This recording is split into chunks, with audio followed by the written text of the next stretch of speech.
scène. Ce n'est que le début. Patrick Longchamp. Le vendredi à 7h40, effectivement, nous parlons solutions avec Patrick Longchamp dans Ce n'est que le début. Bonjour Patrick. Bonjour Thomas, comment allez-vous ? Oh, ça va très bien, et Comment vous-même ? vas-tu ? Oui, ça va très bien. On peut vous voyer si tu veux. Non, pas mais un souci. c'est une habitude radiophonique que j'ai prise, j'arrive pas à m'en départir, mais c'est pas grave, ça va bien, je vais bien de toute manière. Bon, Voilà. c'est là le principal. l'essentiel. C'est là l'essentiel, effectivement. Aujourd'hui, nous en sommes déjà à combien ?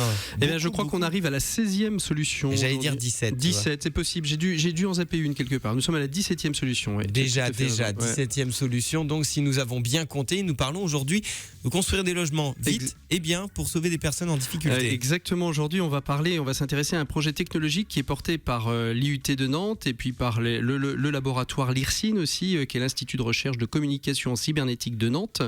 Un projet de recherche qui est donc porté par l'IUT de Nantes, l'école centrale, l'école des mines, le CNRS, enfin bref, toutes ces institutions de recherche que l'on connaît bien, mais qui se sont intéressées l'année dernière à l'imprimante 3D et se dire comment est-ce qu'un robot en 3D pouvait permettre de réaliser des grosses choses. Et finalement, ils se sont orientés vers un habitat d'urgence qui fait 3 mètres sur 3, soit 9 mètres cubes si j'ai bien tout compris. Mais c'est pas moi qui vais tout vous expliquer, c'est Élodie Paquet qui est ingénieure de recherche. Bonjour Élodie. Bonjour. Est-ce que je me suis pas trop trompé ? C'est bien l'IUT de Nantes qui porte ce projet au sein d'une structure qui s'appelle l'IRSIN, c'est ça ? Oui, tout à fait. Qu'est-ce que c'est donc cette IRSIN ? C'est une volonté de ces laboratoires de recherche de mettre en commun leurs compétences et de mutualiser pour un travail de recherche sur la cybernétique ?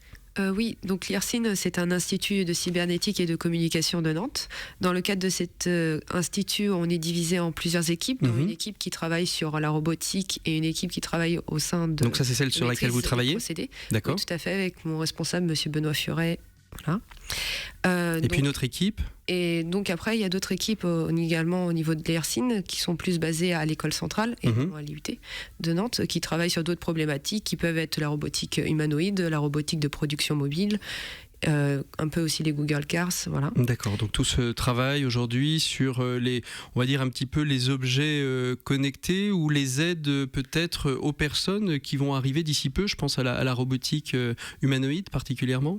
Oui, ou sinon des systèmes aussi au niveau de l'équipe robotique, on travaille à l'IUT de Nantes aussi sur tout ce qui est système pour les exosquelettes, tout ce qui va donc être lié aider à la au portage éventuellement pour les métiers qui doivent porter de lourds matériaux. Oui, l'assistance à la personne, mais aussi l'assistance pour le praticien, avec des robots dits collaboratifs, comme des cobots, qui peuvent aider lors d'interventions aux manipulations. Alors, robot collaboratif, cobot, je pense à nos auditeurs. Hein. Moi, nous, on s'est un petit peu parlé avant, donc je vois à peu près où vous allez. Ça veut dire quoi, cobot, robot collaboratif ? C'est des robots qui peuvent travailler en présence d'une personne qui sont là pour l'aider. Il n'y a pas besoin qu'ils soient en milieu industriel, donc avec des protections, des barrières immatérielles, par exemple, ou des cellules fermées.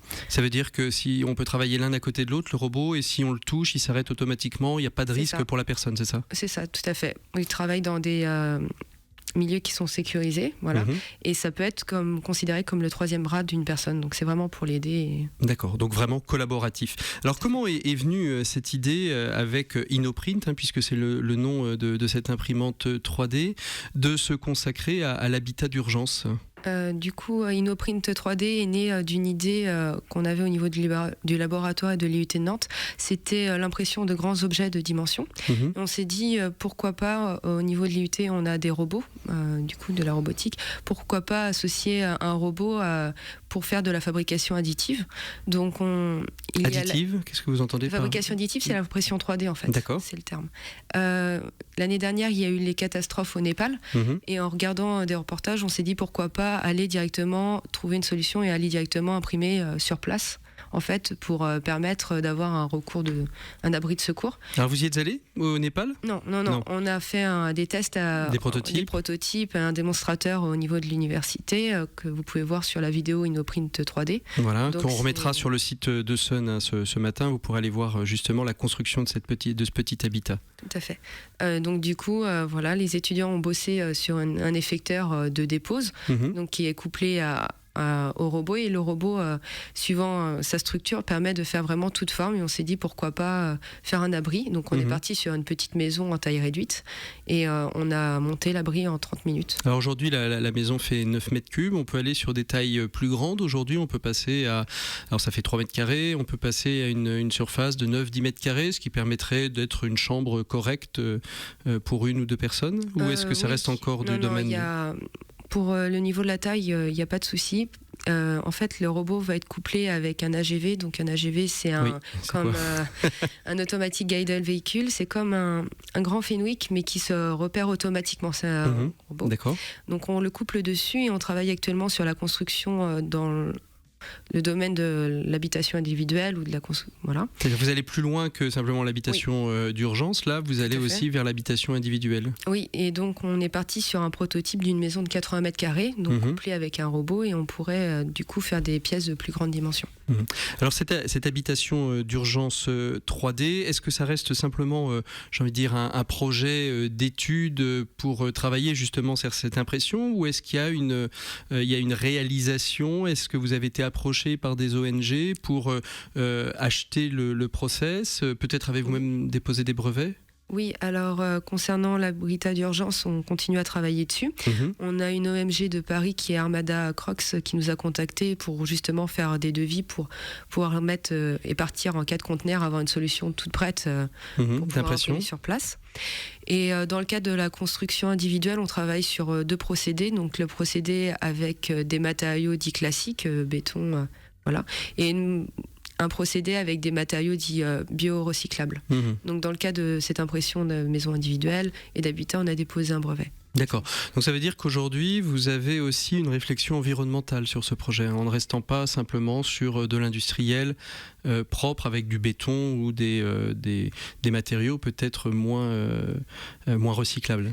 Pour la construction d'habitations individuelles, on travaille aussi en collaboration avec le GEM, donc qui est l'Institut de recherche en génie civil de Saint-Nazaire, qui est aussi rattaché à l'Université de Nantes. Et donc dans ce cas-là, oui, on est parti sur la solution dite grise, donc à base de béton. Elle peut aller très rapidement, on est capable de monter des murs assez rapidement. Enfin, voilà, il y a beaucoup moins de travaux de recherche dessus. Et par contre, sur l'habitation recyclable, on voit qu'il y a une forte demande au niveau des industriels, et même quand on en discute avec d'autres personnes qui souhaitent faire construire, on voit que oui, ça commence à se développer pas mal. Quels sont aujourd'hui où est née cette recherche? Quels sont les éléments, les marges de progression que vous avez encore? Quels sont les points qui restent à développer? Sur quel domaine? Sur l'habitat d'urgence? Sur l'habitat d'urgence, oui, absolument, oui. Sur l'habitat d'urgence, c'est partir sur un système un peu plus industriel, parce que pour le moment, on avait fait un prototypage. C'est ça, voilà. Donc, on a redéveloppé un effecteur. Là, on regarde pour pouvoir voir une installation plus industrielle au niveau des réservoirs, par exemple, pour contenir la matière, donc les bicomposants, des choses comme ça. Mais ça peut aller très vite au niveau de l'habitat d'urgence. Et sur l'habitat individuel, il y a peut-être aussi tout un travail, je veux dire, d'isolation qui reste à développer. On travaille actuellement également sur ce point-là. On travaille sur le procédé, la formalisation aussi de la matière pour qu'elle puisse être très rapidement prise.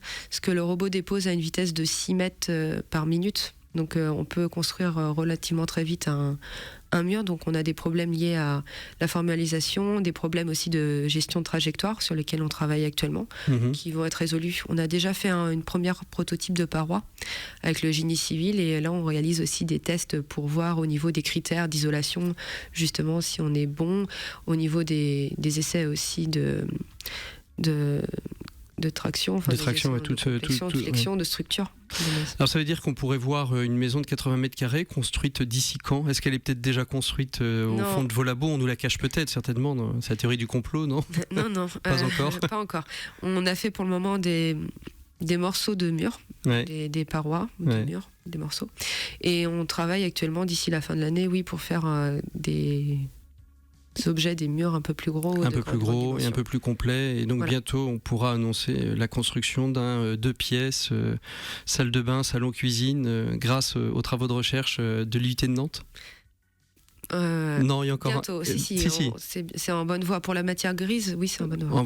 Et pour les matières plus recyclables, bio-recyclables, quels sont encore les travaux que vous avez à Le laboratoire du GEM a quand même une expertise assez forte là-dessus, oui. sur ce domaine, car ils font déjà des matériaux bioressourçables à base de terre. Nous, dans le cadre, on s'est plus orienté sur la fibre de miscanthus, donc là, on fait des tests de matière, en fait, pour le moment. D'accord. Parce que le procédé, toute la machinerie, on utilisera également la même machinerie que... Donc ça ne change pas la machinerie, la robotique en elle-même, Après, c'est elle est plus lié au finalisée. procédé, tout ce qui va être lié à la construction, les problématiques liées à la construction. Élodie Paquet, merci beaucoup Merci. d'avoir été notre invitée aujourd'hui, nous avoir fait découvrir ce travail réalisé, travail à la fois de recherche, mais travail concret, puisqu'il apporte aussi une solution pour les catastrophes naturelles à travers l'habitat d'urgence en 3D. On remettra la petite vidéo sur le site de Sun, vous pourrez voir comment on construit. Parce que je suis très curieux de voir cette petite maison poussée en rien de temps. 20-30 minutes, on n'a pas donné le temps, mais le timing est relativement court, donc on imagine 4 imprimantes, ça veut dire qu'on peut faire... c'est sur une imprimante. Sur une imprimante. C'est un seul robot qui est... Oui, mais on peut imaginer 3-4 robots et on peut monter en simultané 3-4 petites maisons. C'est oui, ça peut être possible, justement si on le couple à un AGV pour pouvoir le permettre de se relocaliser.